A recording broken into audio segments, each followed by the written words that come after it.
Tout a commencé un mardi. Un avion. Le vol A380. Paris, New York. Il a simplement disparu des radars. Aucun avertissement. Aucun appel de détresse. Aucune épave retrouvée. Simplement disparu. Avalé par le ciel. Les gens étaient perplexes. Les autorités inquiètes. Un incident tragique, isolé, disaient-ils.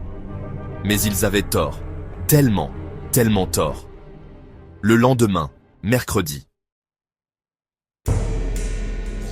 Le transport aérien. Il se voulait sûr. Le moyen le plus sûr de traverser de vastes distances. Des décennies d'innovation. Des contrôles de sécurité rigoureux. Des pilotes hautement qualifiés. Des systèmes de navigation sophistiqués. Redondance sur redondance. Conçus pour résister aux défaillances. Nous faisions confiance à la science, à l'ingénierie. Nous bouclions nos ceintures. Nous regardions par le hublot. La nouvelle s'est répandue, plus vite que n'importe quel virus, à travers les écrans de télévision, les ondes radio, les câbles internet. Un avion disparu, encore, et encore. Le choc initial s'est transformé en panique brute. Les médias mondiaux ont sombré dans une frénésie. Section 4. Ciel silencieux, la fracture économique.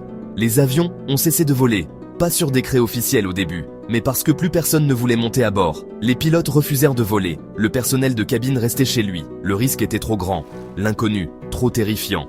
Les grandes compagnies aériennes ont cloué au sol toute leur flotte. Les pistes gisaient, inertes, témoins silencieux de la crise.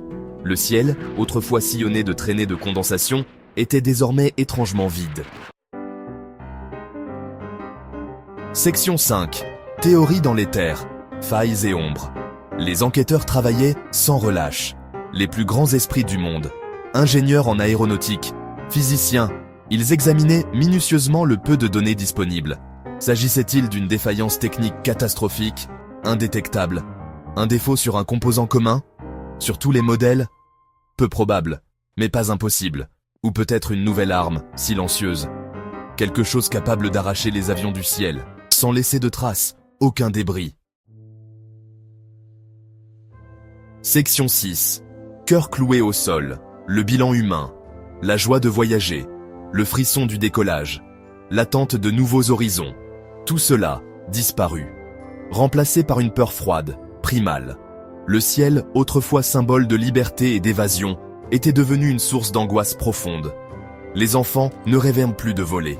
Ils faisaient des cauchemars où ils tombaient, disparaissaient. Le simple fait de lever les yeux était entaché. Un rappel constant des pertes quotidiennes. Section 7. Hors de notre portée. La confiance fragile. Nous pensions avoir dompté le ciel, que notre ingéniosité avait vaincu les peurs ancestrales du vol. Nous avions construit des machines d'une complexité incroyable, cartographié les courants aériens, prédit la météo. Nous avions placé notre foi dans la technologie, dans les systèmes, en nous-mêmes. Ces disparitions quotidiennes nous ont donné tort, si terriblement tort. Notre maîtrise n'était qu'une illusion.